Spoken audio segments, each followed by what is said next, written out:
Nvidia is such a heavyweight in the AI space that it's not just important to the US stock market, but it's also important geopolitically to the United States of America. But Nvidia wasn't always in the headlines. They went from making video game graphics flashier, which, let's be honest, only nerds cared about, to building the best AI supercomputers in the world. How did this happen? What's the secret? In this video, we are going to get into answering that, and we're also going to bring up another question that everybody in the US is too afraid to ask. Is Team Green really untouchable? Or is it just a matter of time before somebody dethrones Nvidia? When Nvidia first started in the mid-90s, they were jockeying for position in a much more niche market, which was the market for 3D graphics. Back then, the only people that knew about Nvidia's name was a small group of gamers, and it certainly didn't turn heads if you brought up at the dinner table that you worked at Nvidia and your stocks had just vested. I'm rich beyond my wildest dreams. But the secret sauce that lets Nvidia make the best AI chips in the world has existed in the stew since its very beginning. And this secret sauce is its GPUs, which allow it to provide parallel computing power. But a good stew isn't really the recipe for greatness unless there's a great cook in the kitchen. So you have to give it up to Nvidia's leather jacket wearing CEO,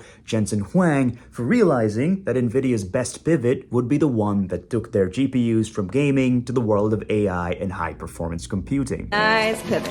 Just sit with this visual for a few seconds. In the world of personal devices where you have CPUs that give you maybe a handful of cores, GPUs give you thousands of cores, all churning through huge throughput of data all at the same time at breakneck speed. That is the sound of AI minting gold. And it is this distinct feature of GPUs that has ushered forth an era of AI explosion that has given us AI chatbots that can pass for philosophers, cars that can drive themselves, and smartphones that can be a good substitute for your imaginary girlfriend. You did not like that. And Nvidia is at the heart of this living, breathing, ravenous AI beast. If Nvidia is the star team, let's talk about the athletes on the roster, aka the GPUs that make the world of AI possible. And Nvidia's got a GPU for just about everybody, whether or not you're an industry juggernaut trying to build the next ChatGPT-like foundational model, or if you're just trying to run some pretty cool games on your laptop. And let's start at the tippy top of the roster, the Tom Brady of the bunch, the MVP of this lineup. Ladies and gentlemen, give it up for the H100 Tensor Core GPUs built on the Hopper architecture. And don't worry if there were a lot of words that didn't make sense. We're going to get into the technology of these chips in a little bit, but for now, let's just bask in the glory of this amazing lineup. The H100 is Nvidia's flagship chip, built for data centers on their best, most efficient architecture called the Hopper architecture. And it is rocking the Transformer engine, which basically means it's an AI-specialized muscle machine that is custom built to churn out enormous large language models, which, if you haven't been paying attention, all of the big tech corporations are in this Game of Thrones style tussle to get on top of each other for. When you play the Game of Thrones, you win or you die. And it's only going to cost you the equivalent of a mid-sized family car to get your hands on one of these chips, but don't bother trying to set up your own data center to compete with the big tech corporations, because they are ordering these chips by the literal hundreds of thousands for their own data centers. You got no chance. Next up, we have the A100 Tensor Core GPUs built on the Ampere architecture, and if you've been paying attention, you may have heard the names of these chips get thrown around too. And that is because these were the chips responsible for training the original versions of ChatGPT before the H100 chips were available. Don't get me wrong, these chips are still incredibly capable by today's standards, so if your AI ambitions are huge but not H100 huge, these are the workhorses you want to invest in. But again, you're much better off getting yourself a family SUV instead, because you and an army of one GPU is not going to take on any big tech corporation. Yeah, you and what army? Alright, let's leave the world of data centers for a second and talk about GPUs that you can use in professional workstations. Fair warning though, you are going to be the bane of existences for climate activists everywhere, because this unit has a power consumption of 230 watts.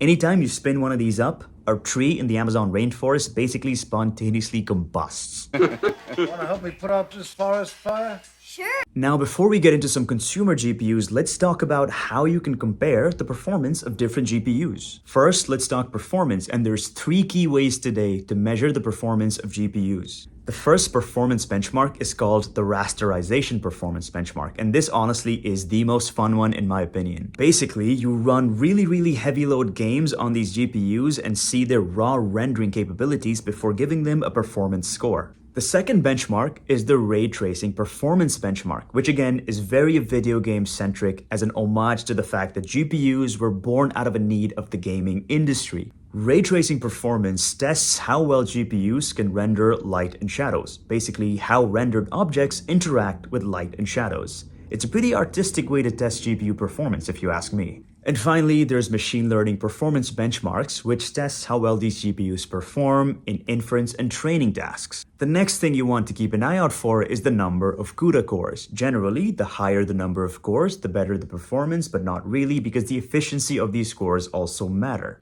And that is where the architecture of the individual cores come into play. Newer architectures such as Hopper and Ampere used in the H100 and the A100 chips offer much better efficiency. The thing you want to look into next is the amount of memory or VRAM you're getting, both the type and the capacity. And finally, the base and boosted clock speeds. Okay, I know this video so far has been a massive tease because none of these AI-capable chips are really meant for the everyday consumer.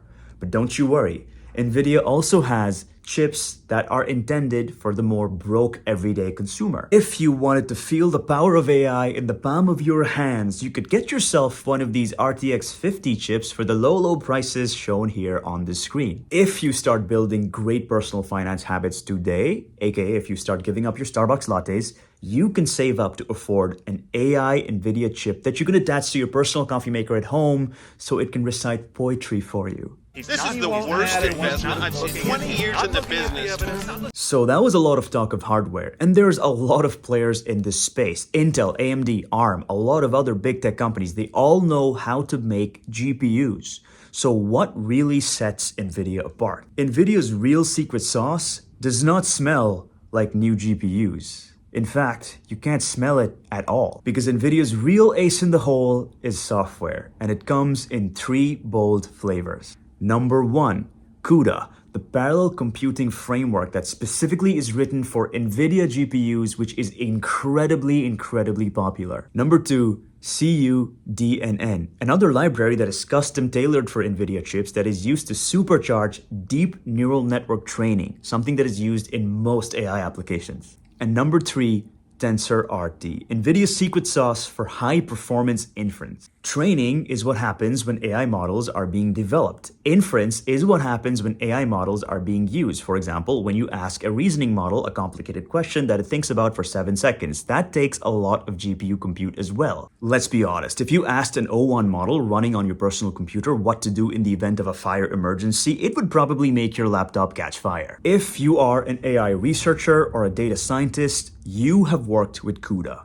And once you're locked into that ecosystem, you don't ever want to leave. It's so fancy, it's so comfortable, everybody knows what you're talking about, everything just works, and everything is so well documented. You know, I'm comfortable up here. Escaping is impossible, but then again, who really wants to? You're not the one footing the bill for buying these GPUs, that's Zuckerberg's problem. But Nvidia didn't achieve this moat overnight. In fact, it worked through several iterations of architectures in the past before arriving at the architectures that we know and love today. The Fermi, Kepler, Maxwell, and Pascal architectures laid the groundwork for everything Nvidia has built today. Its tensor cores, the AI-capable cores, were first debuted in the Volta architecture. Then the Turing architecture brought ray tracing capabilities to cores, which made gamers all around the world rejoice. And then finally, the Ampere architecture leveled up everything, ray tracing, tensor, memory, so much so that it became the hottest commodity in the AI development space. But that did not stop Nvidia from innovating. They still gave us the Hopper architecture, and they're pushing boundaries again with the Blackwell architecture. And in the midst of all of this attention from AI companies, Nvidia has not forgotten its first love. For example, it's built the Ada Lovelace architecture, which massively improves ray tracing for gaming applications.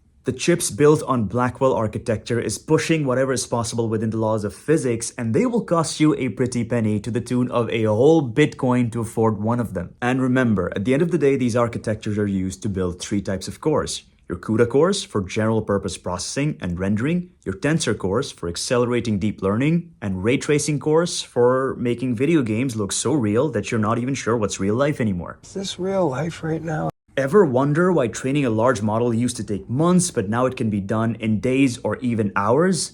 That is deep learning acceleration at work. Deep learning is possible courtesy of tensor cores, and tensor cores are really good at matrix multiplications, which, if you remember your linear algebra, most of model training is matrix multiplications. But the hardware is just the beginning. Nvidia uses software trickery like mixed precision computing to keep their accuracy really high but make their speeds insanely fast. Wait, what sorcery is this? And it is no exaggeration when I say this. Had it not been for this hardware acceleration, we would still be waiting on ChatGPT's models to this day. So let's summarize. Why is Nvidia the top player in this space? Number one, Nvidia's software dominance. CUDA is basically the universal language for GPU computing. Tons and tons of AI frameworks are available for NVIDIA chips right out of the box. Number two, it's hardware dominance. NVIDIA has product lines for data centers, workstations, and consumers, and it already has great relationships with all of the major cloud providers. If any of them want to add a new data center, you can sure as hell bet they're going to NVIDIA to fill up their rack. Number three, market share. NVIDIA has not 50, not 70, but a whopping 95% of the AI GPU market share. That is not winning. That is total domination. That is flawless victory with the most gruesome fatality. Finish him. And number four, long-term investments. You have got to give it up for the man with the plan, with the sexy tan.